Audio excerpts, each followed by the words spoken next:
it's a pleasure to follow the Noble Lady Baroness Brinton to thank the Noble Lord Hunter King for this curious debate and Noble Baroness Lady Wheeler for so effectively introducing it. I start this debate from a philosophically different position to other speakers.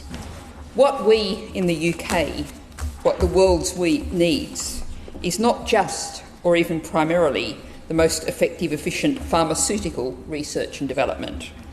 More than that, what we need is the best possible health research and development, which often may not involve pharmaceuticals at all, but instead improving public health by addressing the social and environmental determinants of health. So pharmaceuticals are needed less and can be reserved, saved for the most essential, important and unavoidable uses, some of which the Noble Lady Baroness Brinton just outlined.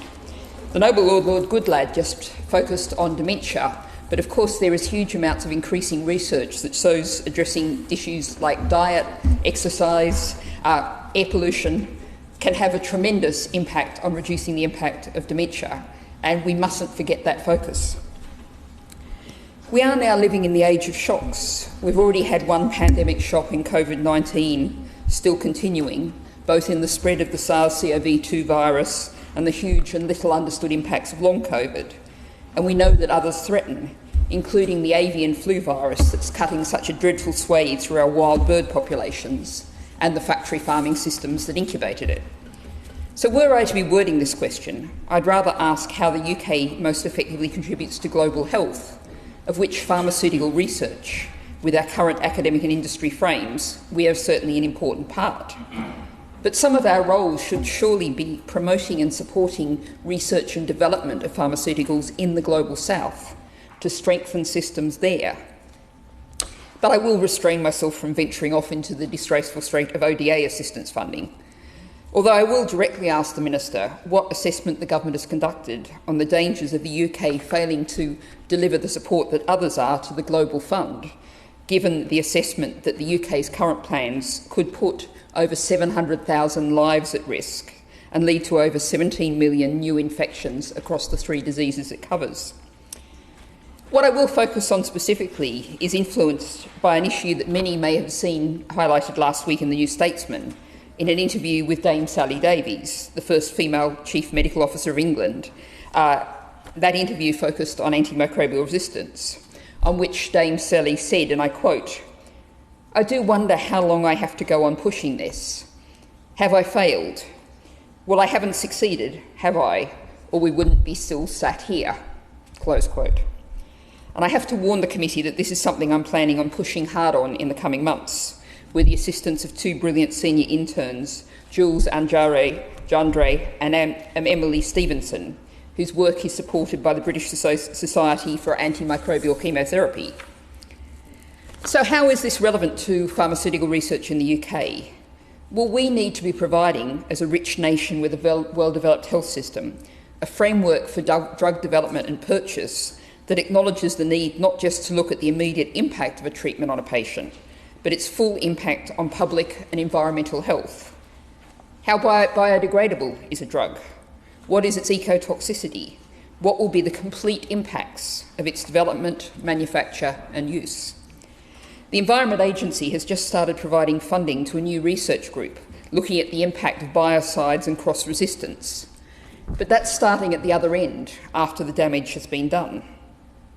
If we think of the UK as a place that truly seeks to understand the impact of medicines, both existing and developing, we can look to the pharmaceutical formulary used by the Stockholm region in Sweden that considers not just the efficacy and safety, pharmaceutical suitability and cost-effectiveness of drugs, as does the NHS, but also their environmental impacts.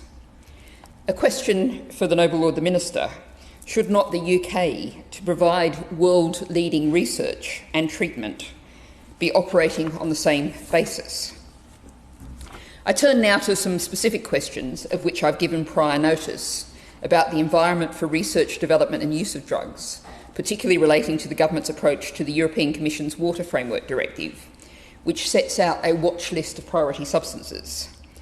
Once included on the watch list, EU states are required to monitor these substances, and the inclusion of these compounds helps to raise research interest in these agents, including their AMR selective potential at environmentally relevant concentrations. Until recently, the data used to inform the selection of compounds on the watch list only determined ecological risk based on ecotoxicology tests, and it was only in 2020 that AMR selection risk was also considered as an endpoint. Now, featured on the watch list, which was updated just in August this year with 5 more drugs, are a variety of compounds with a host of essential applications, including antibiotics, antidepressants, synthetic hormones, diabetes maintenance medication, and both human antifungals and agricultural fungicides. Can the Minister update me on how this EU update will be treated in the UK, and how talk of sweeping aside regulatory frameworks transferred from the EU to the UK after Brexit that has arrived with the new Prime Minister will be treated in this particular area of assessing water issues? In the post-Brexit era, and considering the potential risk of these pharmaceuticals on the environment and in terms of AMR, as a proportion of the UK's pharmaceutical research and development budget, what is the commitment of His Majesty's Government in ensuring that the monitoring and reporting of these pharmaceuticals will be done in the UK in a more robust, comprehensive and transparent manner? We were, after all, promised stronger environmental protections after Brexit. In addition, what is the Government doing to ensure that the results of these environmental monitoring assessments are available for researchers and healthcare providers so that they can make informed and wise decisions in choosing and developing pharmaceuticals that have less ecological impact and risk in terms of AMR?